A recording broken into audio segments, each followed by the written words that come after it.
Thank you for joining me. My name is William Earnhardt, and I'm the pastor of the Bushnell, Homosassa, and Inverness, Florida, Seventh-day Adventist churches. And I would like to invite you to meet with me for a few moments each day for the next 8 days as we meet at the cross. And today's passage is in Matthew chapter 26. I'm going to be reading verses 6 through 13. But when Jesus was in Bethany at the house of Simon the leper, a woman came to him having an alabaster flask of very costly fragrant oil, and she poured it on his head as he sat at the table. But when his disciples saw it, they were indignant, saying, "Why this waste? For this fragrant oil might have been sold for much and given to the poor." But when Jesus was aware of it, he said to them, "Why do you trouble the woman? For she has done a good work for me. For you have the poor with you always, but me you do not always have. For in pouring this fragrant oil on my body, she did it for my burial."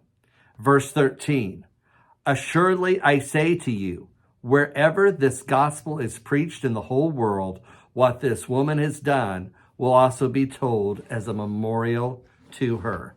So what Jesus is saying is, wherever the gospel is preached, this story of this woman anointing me with this very costly oil, this costly perfume, should be preached wherever the gospel is preached. Why? Well, let's take a look. This woman is giving everything she has for Jesus. She knows that Jesus is going to be giving all of himself for her. So that oil, that perfume, other gospels tell us it cost a year's wages. It cost everything she had. And in anointing his body and pouring that costly perfume all over him, she was simply giving all of herself, everything she had for Jesus, because Jesus had given or was going to give on the cross everything that he had for her. And this is the natural response to the gospel. A little boy heard Jesus preaching and heard about the kingdom and about God's self-sacrificing love.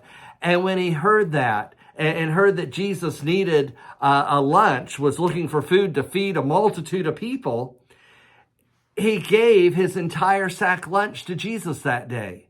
And Jesus worked a miracle and fed the multitude. Now, Jesus could have done the same miracle with one piece of fish or one piece of bread. He didn't need the boy's entire sack lunch to do that miracle. But that boy, like the woman in this story, had to give all because Jesus gave all. And that is the natural response to the gospel, is giving all of ourselves to Jesus because he's given all of himself for us. Now, the disciples were acting very indignant. This money could have been better spent for the poor. Well, John tells us in John 12 that Judas was using the money in the treasury that was supposed to be for the poor for himself. So he wasn't concerned about the poor. The disciples weren't concerned about the poor, as Jesus told them, "The poor are always here. Why aren't you helping them?" What happened was a woman was giving all of herself for Jesus because, again, Jesus had given all of himself for her. And the other disciples are like, "Well, wait a minute. We're not going to be giving that much. We're not going to be sacrificing all." So what do you do to justify yourself? Well, when you see somebody who's giving more than you've got to call them a fanatic.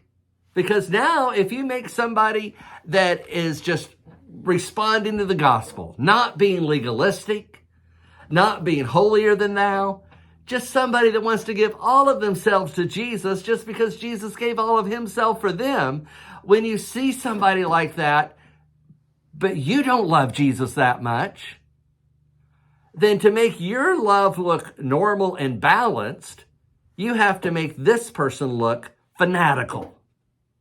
That person's fanatical. They are giving way too much. They think they're all that. No, they don't. They're just in love with Jesus because Jesus is in love with them. And friends, that happens even today. People are just moved by the love of God to give all of themselves, all of their possessions, all of their talents, all of their time. And other people look at that and they're like, wait a minute, we're not going to be giving that much. So we'll just call you fanatical. And since we've now labeled you fanatical, that makes us look balanced and normal. Okay?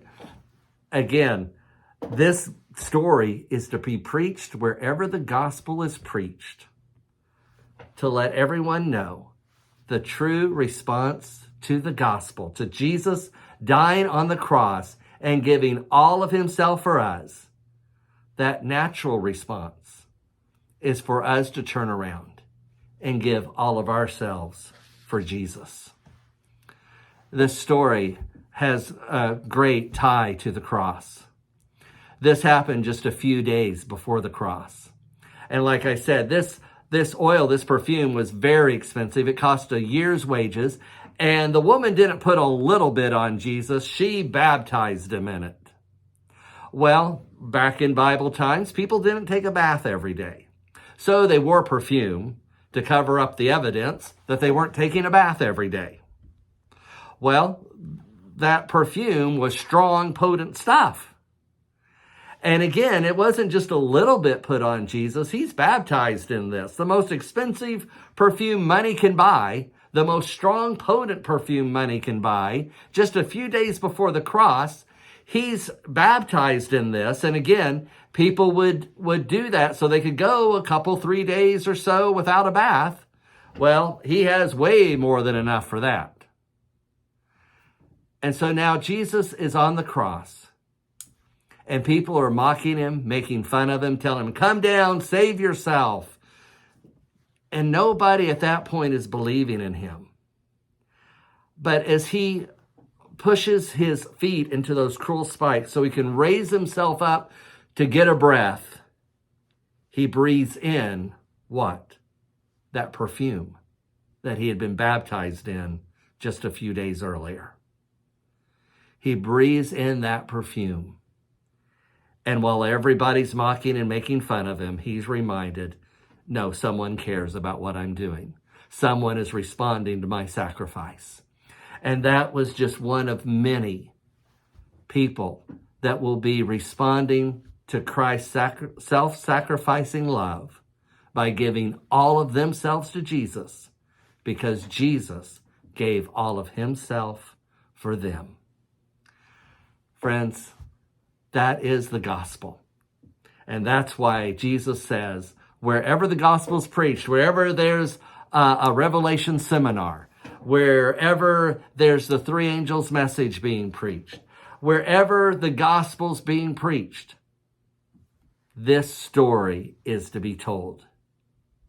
Because this story is what happens when people truly understand and appreciate what Jesus did for us on the cross.